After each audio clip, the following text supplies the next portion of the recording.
23 August Ukraine সফরে যায় ভারতের প্রধানমন্ত্রী নরেন্দ্র মোদি।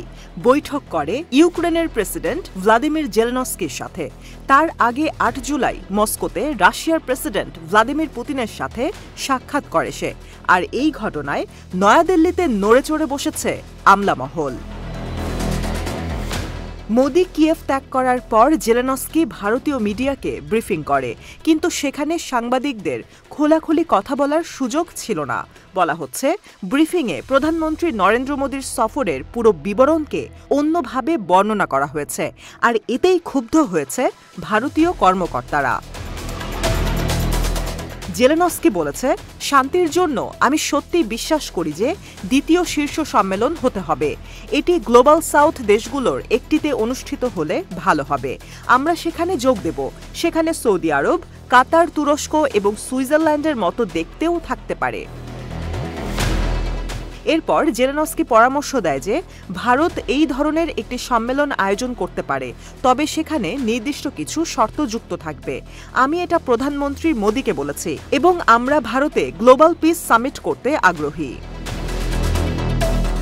সেই সাথে জুলাই মাসে ভারতীয় প্রধানমন্ত্রীর মস্কো সফর নিয়ে কিছুটা সমালোচনাও করে জেলেনস্কি, আর এই নিয়েই ভারতীয় আমলা মহলে আপত্তি শুরু হয়।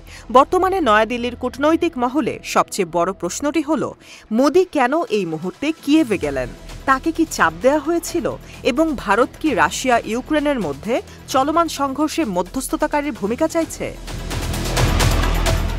তুর্কি, দক্ষিণ আফ্রিকা, হাঙ্গেরি এবং ইন্দোনেশিয়া সহ মুষ্টিমেয় দেশগুলোর মধ্যে ভারত একটি।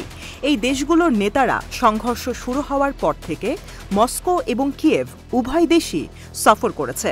অনুমান করা হচ্ছে এটি একটি মধ্যস্থতাকারী হিসেবে আগ্রহ প্রকাশের সফর।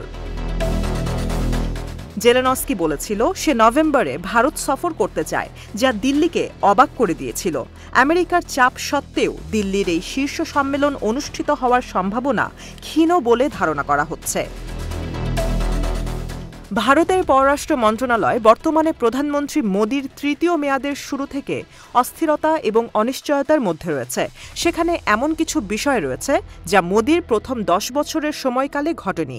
অনেক কিছু পরিবর্তিত হয়েছে, বিশেষ করে বিদেশি নীতির সাথে সম্পর্কিত বিষয়গুলো। মোদির কাছে এটা খুবই আবেগের বিষয়, কারণ সে বিশ্বগুরু বা মোড়ল হিসেবে ভারতের বৈশ্বিক ভূমিকাকে উপভোগ করে। যদিও সম্প্রতি বাংলাদেশে ঘটে যাওয়া ঘটনাগুলো ভারতের কাছে খুবই সারপ্রাইজিং। সেখানে ছাত্র বিক্ষোভের কারণে প্রধানমন্ত্রী শেখ হাসিনা পদত্যাগ করে এবং সাহায্য চেয়ে ভারতে পালিয়ে যেতে বাধ্য হয়। বাংলাদেশে একটি দূতাবাস এবং 4টি কনস্যুলেট অফিস থাকা সত্ত্বেও এটি ভারতের জন্য কূটনৈতিক ব্যর্থতা হিসেবে প্রমাণ হয়েছে। এমনকি কানাঘুষা চলছে যে এই দুটি বিব্রতকর পরিস্থিতি, অর্থাৎ ঢাকা এবং কিয়েভ, ভারতকে বেশ বিপদে ফেলেছে। নানামুখী সমস্যায় জর্জরিত বিশ্বে ভারতের জন্য বিশ্ব মোড়ল হওয়ার চেষ্টাকে চ্যালেঞ্জের মুখে ফেলেছে।